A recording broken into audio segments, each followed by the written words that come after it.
그러면 여기서 이게 이제 그러니까 달러 힘의 약화가 내부적으로 이게 가는 상황 속에서 지금 미국은 지금 뭐냐면 새로운 냉전을 지금 추구를 하는 거잖아요.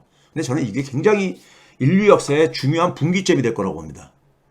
냉전 시대는요, 냉전과 신냉전은 근본적인 차이가 있습니다. 같지가 않아요. 냉전 시대는 그래도 플러스성 게임이었어요. 플러스성 게임이었습니다. 적어도 뭐냐면 저 자유진영 내에서는요. 근데 신냉전 시대는 지금 뭐냐면 제로섬 아니라 마이너스섬 게임을 하고 있는 거예요. 마이너스섬 게임. 마이너스섬 게임을 하거나 제로섬 게임을 하게 되면요. 피해를 보는, 손실을 보는 쪽에서는 굉장히 그러니까는 분노할 수밖에 없어요. 야, 우리가 쉽게 얘기해서, 우리 요새 뭐 학폭 이런 게 막, 화제가 되고 그러잖아요. 당하는 사람 입장 속에서는 그게 평생에 그러니까, 한으로 이렇게 남고 하잖아요. 예? 폭력을 가하는 사람은 그러니까 순간적인, 그러니까 재미로 가는지 할 수 있어도, 당한 사람은 이게 평생의 상처로 남잖아요. 그렇죠? 국가 간도 마찬가지입니다. 냉전 시대 때는요, 미국이 아까 앞에서 잠깐 모두에 얘기했듯이 신뢰를 얻었었어요. 신뢰를요. 상당 부분은요. 근데 신냉전 상황 속에서는 신뢰가 지금 균열이 가고 있는 겁니다. 이게 그러니까 같은 자유진영 내 균열을 지금 만들고 있는 것이고요. 이게 이제 중요한 문제입니다.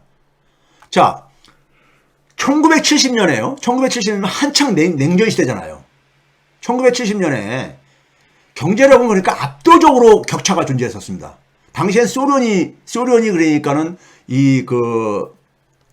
소위 말해서 공산주의 진영에서는 소련이 중심했잖아요. 중국이 아니라. 당시에 미국이 31.4% 세계 GDP예요. 소련이 12.7%. 이게 세계은행 자료입니다. 소련과 중국을 합해도 한 15.4%만 했는데 당시에 G7이 거의 60% 차지했어요. 60%. 그러니까 게임이 안 될 정도로 경제력이 압도적인 격차가 있었죠.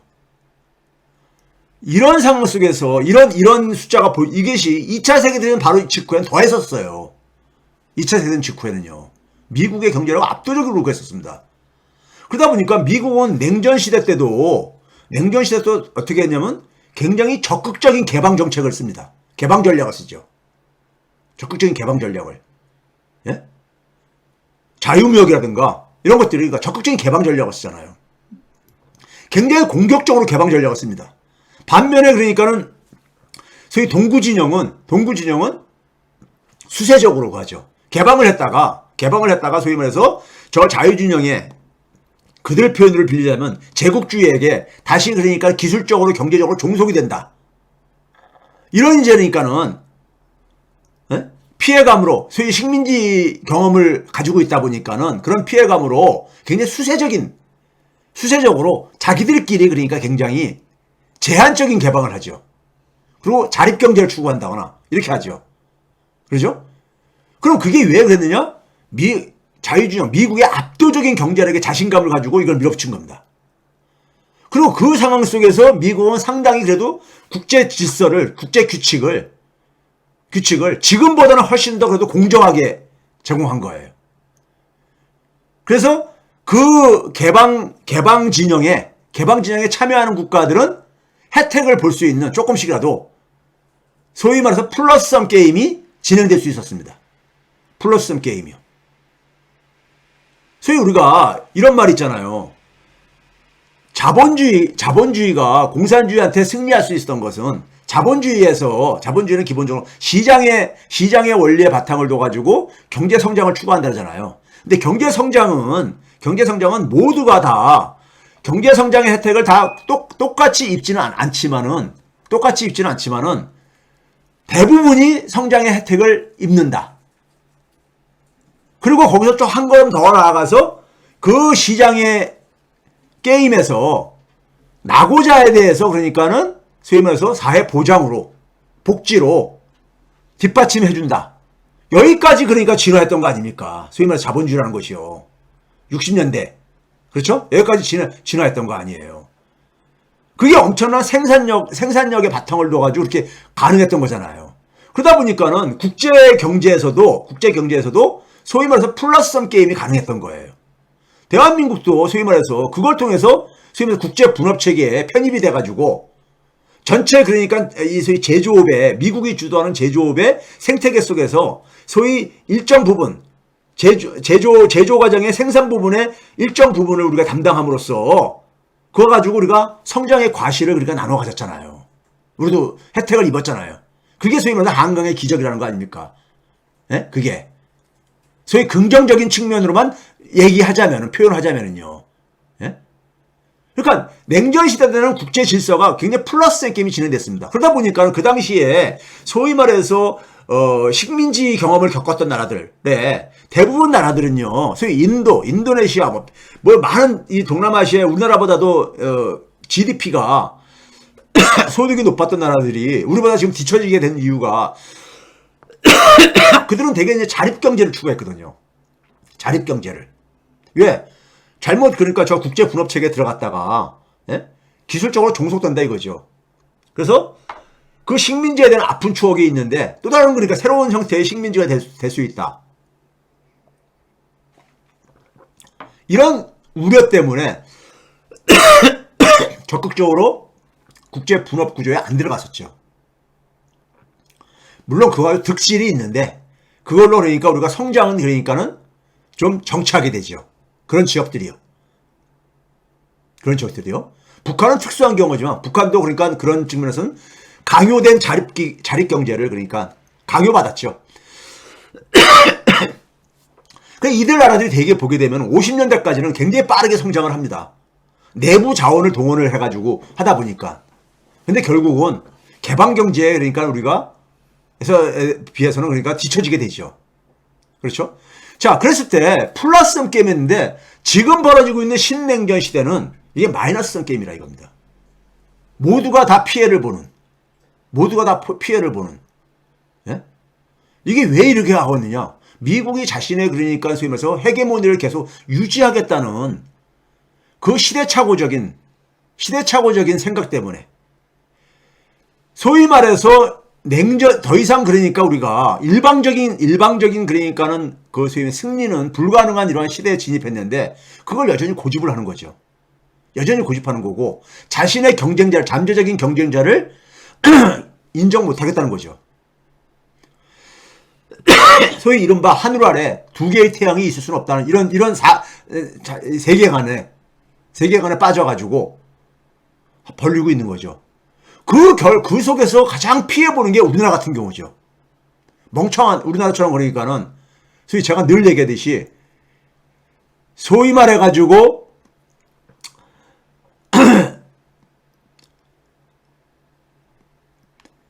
이 미국과 중국 간의 싸움을 그러니까는 파괴적인 게 아니라 건설적인 경쟁으로 그러니까는 바꿀 수 있는 역할을 할 수 있는 그런 국가 중에 하나인 대한민국이 오히려 그러니까 스스로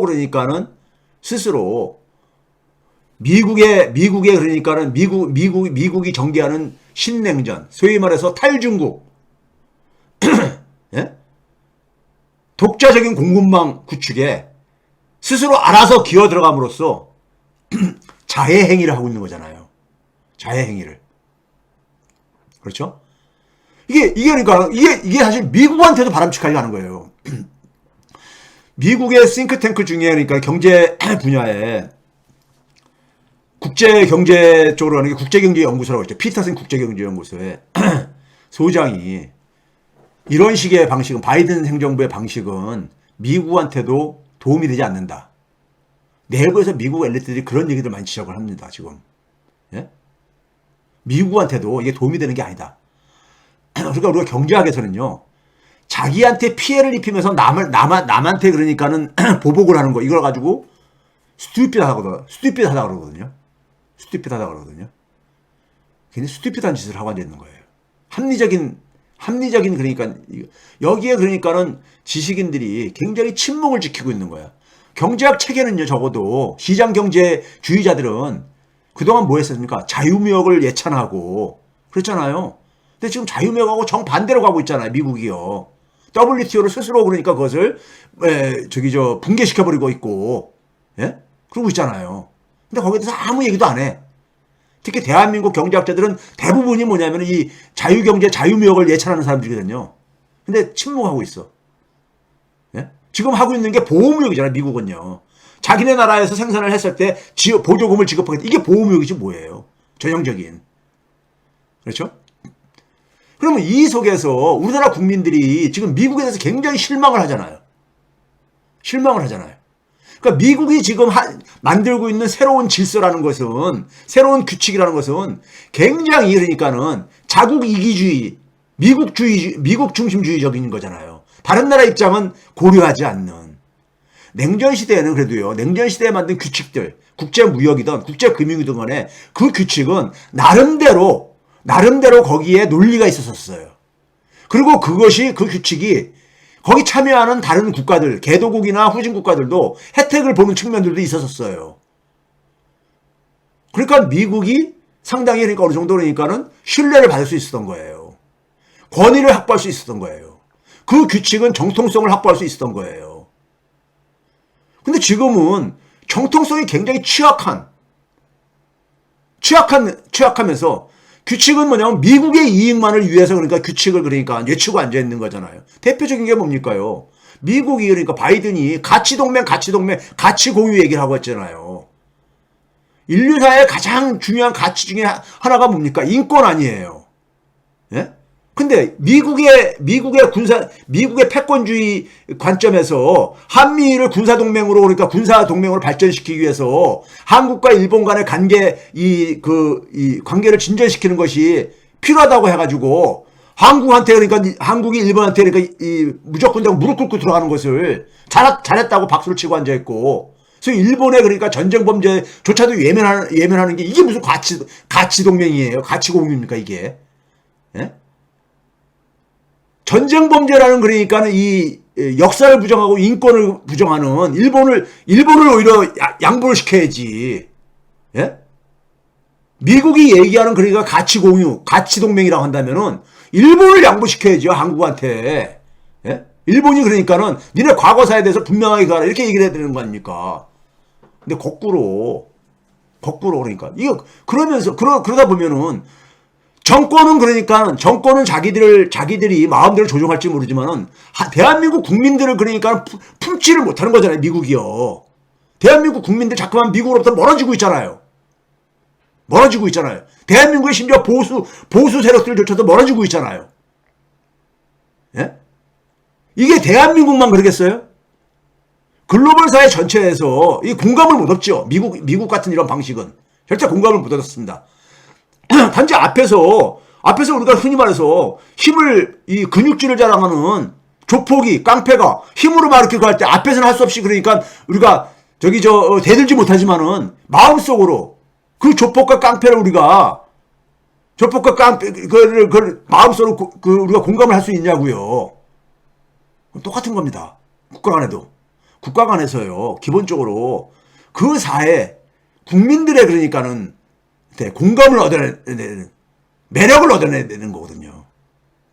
그러다 보니까는 국제사회 자기들이 만든 규칙, 소위 말해서 국제 금융 결제망, 달러 기준으로 만든 스위프트를 그거를 그러니까 자기들의 국가 이익을 위해서 제재의 수단으로 활용하다 보니까 자기 발등을 찍는 것처럼 탈달러 현상을 만드는 거 아닙니까?